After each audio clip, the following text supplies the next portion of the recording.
नमस्कार। जेसीईआरटी के DG school में आप सभी का स्वागत है। प्रिय विद्यार्थियों, तो आज हम भाषा मंजरी वर्ग 8 के हिंदी पाठ्यपुस्तक से कविता पथ की पहचान डॉक्टर हरिराय वंश बच्चन के लिखित कविता का अध्ययन करेंगे। तो सर्वप्रथम हम डॉक्टर हरिराय वंश बच्चन के बारे में जानते हैं। डॉक्टर हरिराय वंश बच्चन का जन्म 27 नवंबर 1907 ईस्वी उत्तर प्रदेश के प्रतापगढ़ जिले में हुआ था और इनकी मृत्यु 18 जनवरी 2003 ईस्वी में हुआ। इन्हें बचपन से ही यानी इसे बच्चन कहा जाता था और बच्चन का अर्थ यानी बच्चा और संतान होते थे। ये राज्यसभा के एक मनोनीत सदस्य थे और प्रिय विद्यार्थियों, आप सभी जानते होंगे कि ये अमिताभ बच्चन यानी हरिराय वंश बच्चन के पुत्र थे। इन्हें बहुत सारे पुरस्कार और सम्मान भी मिले। 1968 में साहित्य अकादमी का पुरस्कार, 1976 में पद्म भूषण का पुरस्कार और प्रमुख रचनाएं मधुशाला, मधुबाला, मधुकलश, एकांत संगीत और दो चट्टानें इत्यादि है। तो प्रिय विद्यार्थी, अभी हम लोग जो पथ की पहचान कविता है उस कविता का हम लोग अभी पठन करेंगे और पठन के साथ साथ उसका हम लोग साथ भावार्थ भी जानते जाएंगे और एक एक शब्द का हम अर्थ भी जानते जाएंगे। तो अभी हम लोग शुरुआत करते हैं पथ की पहचान डॉक्टर हरिराय वंश बच्चन के द्वारा लिखित कविता। तो पूर्व चलने के बटोही बाट की पहचान कर ले। यहाँ पे हरिराय वंश बच्चन कहते हैं कि पूर्व चलने, पूर्व यानी पहले, और बटोही मीन्स पथिक, राही, और बाट मीन्स रास्ता। यहाँ पे हरिराय वंश बच्चन कहते हैं कि हमें कोई भी काम करने से पहले यानी रास्ते में चलने से पहले उस रास्ते की अच्छे से हमको पहचान कर लेनी चाहिए। अपने जीवन रूपी लक्ष्य का निर्धारण करने से पहले उस लक्ष्य का हमें निर्धारण कर लेना चाहिए। वैसे दूसरी पंक्ति, पुस्तकों में है नहीं छापी गई इसकी कहानी, हाल इसका ज्ञात होता ना ही औरों की जवानी।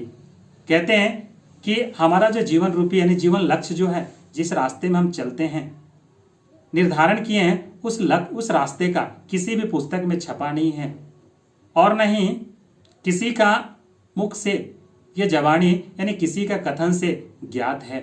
यानी हमें उस रास्ते पे अपने लक्ष्य की ओर यदि चलना है तो मुझे खुद ही निर्धारण करना होगा।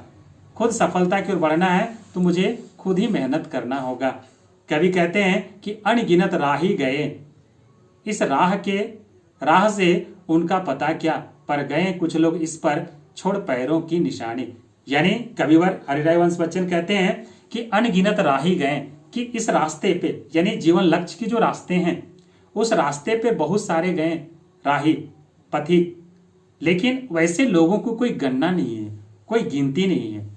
लेकिन पर गए लोग कुछ छोड़ पैरों की निशानी, निशानी मीन्स चिन्ह, लेकिन उस रास्ते पे कुछ और भी लोग गए जिनके पैरों की निशानी, कहने का अर्थ है कि उनके महान कर्मों का कुछ निशान छूटे हुए, यानी उनके कर्म छूटे हुए हैं। यह निशानी मुख्य यानी क्या, मौन होकर भी बहुत कुछ बोलती, खोल इसका अर्थ पंथ का अनुमान कर ले।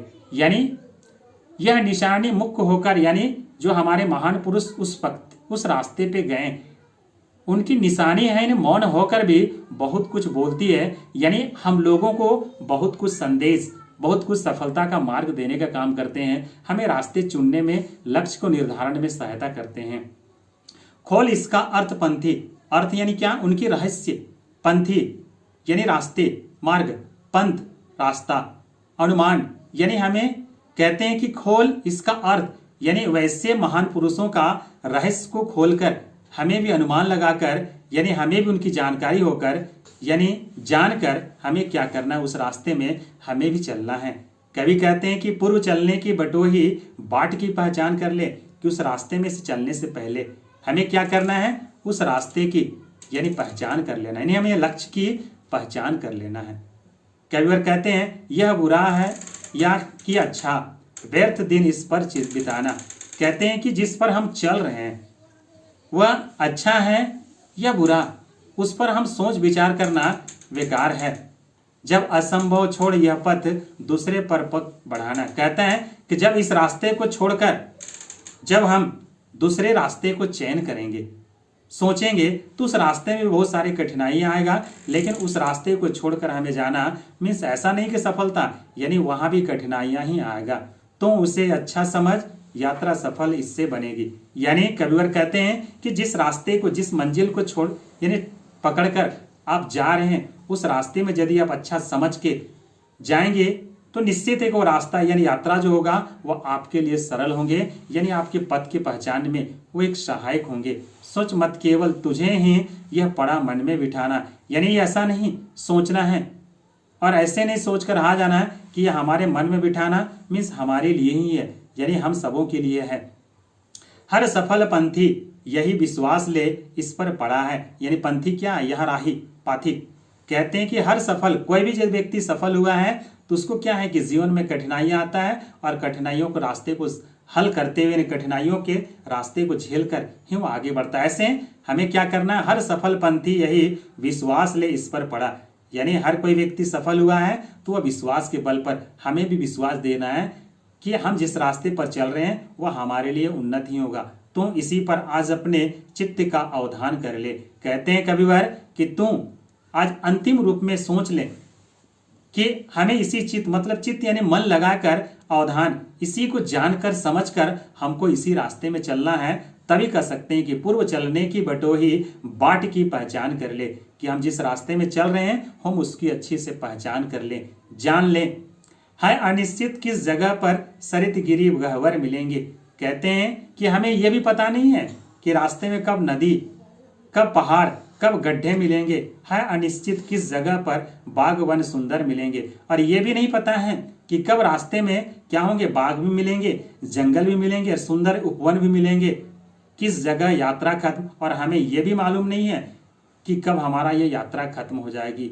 यह भी अनिश्चित है, अनिश्चित कब सुमन, कब कंटकों के सर मिलेंगे, और ये भी नहीं मालूम है कि कब रास्ते में मुझे फूल भी मिलेंगे और कंटकों के सर यानी कांटों के बाढ़ मिलेंगे। कौन सहसा छूट जाएंगे मिलेंगे कौन सहसा। कहते हैं कि सहसा यानी रास्ता, जिस रास्ते से हम जा रहे हैं वह हमारे लिए कब छूट जाएंगे ये भी नहीं पता, और मिलेंगे कौन सा ऐसा और कौन सा नया रास्ता मिल जाएंगे। आ पड़े कुछ भी रुके तू ना ऐसा आन कर, यानी हमारे जिस रास्ते में हम चल रहे हैं उस रास्ते में यदि कितनों भी संकट आ जाए, कितनों भी बड़ा कठिनाई आ जाए, लेकिन हमें रुकना नहीं है और हमें उस रास्ते पर बढ़ते जाना है। ऐसा हम पथ की पहचान करेंगे।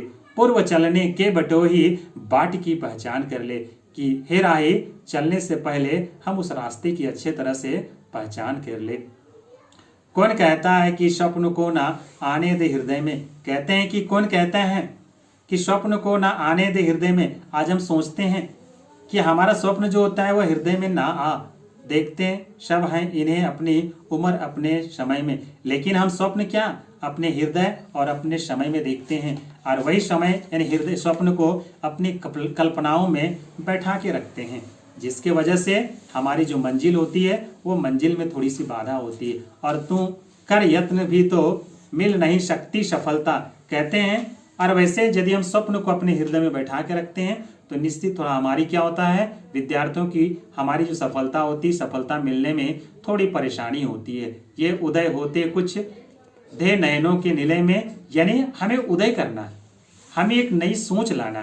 दे नयनों के निलय में हमारी जो आंख है और आंख के जो घर हैं उसमें से कुछ एक आशा जगाना कि हम सफलता की ओर आगे बढ़ेंगे। किंतु जग में पथ पर यदि स्वप्न दो तो सत्य 200। लेकिन इस जग यानी दुनिया में देखेंगे, इस दुनिया के रास्ते में यदि हमारे स्वप्न 2 होंगे तो हमारा सत्य जो होगा वह हमारे 200 होंगे। कविवर कहते हैं स्वप्न पर ही मुग्ध मत हो, यानी हमें सिर्फ स्वप्न में ही मुग्ध यानी प्रसन्नता, खुशी, और उसी में ही हमको डूब नहीं जाना। सत्य का भी तो ज्ञान हो, यानी हमें हमारी जो सत्य है उस सत्य को पहचान कर हमें मंजिल की ओर बढ़ना, हमें उनके हासिल करना। कविवर कहते हैं कि पूर्व चलने के बटोही बाट की पहचान कर लो, कि हमें रास्ते में चलने से पहले उस रास्ते की हमें अच्छे तरह से पहचान कर लेनी। स्वप्न आता स्वर्ग का। आज हम क्या करते हैं, जब हम सोते हैं तो भी हम स्वप्न देखते हैं स्वर्ग का। कैसे दीर्घ कोरकों में दीप्ति आती और हमारे आंखों में दीप्ति आती। दीर्घ यानी नयन, आंख, कोरक मतलब कोने में, दीप्ति चमक, और हमारी आंख के कोनों में क्या होता है, एक चमक आ जाता है, आशा जग जाता है। जैसे पंख लग जाते पगों को ललकाते उन्मुक्त छाती, जैसे लगते हैं कि हवा में बात करते हैं कि हमारे पैरों में क्या है, पंख लग गया और मैं उन्मुक्त छाती यानी एक लहराना चालू कर देता हूं। रास्ते का एक कांटा पांव का दिल चीर देता, रक्त की 2 बूंद गिरती एक दुनिया डूब जाती। यानी रास्ते में जब हम चलते हैं, यानी लक्ष्य के रास्ते में जब हम चलते हैं और उसमें से यदि हमारा एक कांटा भी पैर में लग जाता है, चीर देता है, और जब रक्त की 2 बूंद गिरती है तो हम कहते हैं कि दुनिया डूब जाती, ऐसा लगता है कि हमारा दुनिया ही डूब जाएगा।